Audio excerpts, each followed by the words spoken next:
санаи 9 декабри соли ҷорӣ ҳангоми гузарондани чорабиниҳои оперативи ҷустуҷӯӣ кормандони агентии назорати маводи нашъаоварӣ назди президенти ҷумҳурии Тоҷикистон дар ҳудуди шаҳри Хуҷанди вилояти Суғд сокини шаҳри Хуҷанд кӯчаи Гагарин Ҳомидов Абдураҳмон Абдуҳамидович соли таваллудаш 1984-ро мавриди ба муомилот баровардани купюраҳои қалбакии асъори хориҷӣ дастгир намуданд.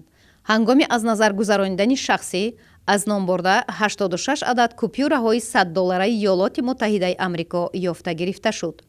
маблағҳои мазкур ба меъёрҳои технологии тайёркунӣ ва ба купюраҳои дар муомилот будаи аслӣ мувофиқат накарда бо тарз ва усули чопии компютери технологияи ранга тайёр карда шуданд.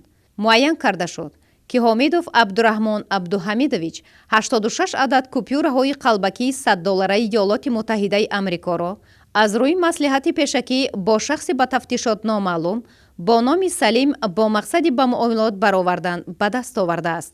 ҳамин тариқ нисбати шаҳрванд Ҳомидов Абдураҳмон Абдуҳамидович бо моддаи 281 қисми 2 бандҳои А ва Б-и Кодекси ҷиноятии Ҷумҳурии Тоҷикистон парвандаи ҷиноятӣ оғоз гардида тафтишоти пешакӣ идома дорад.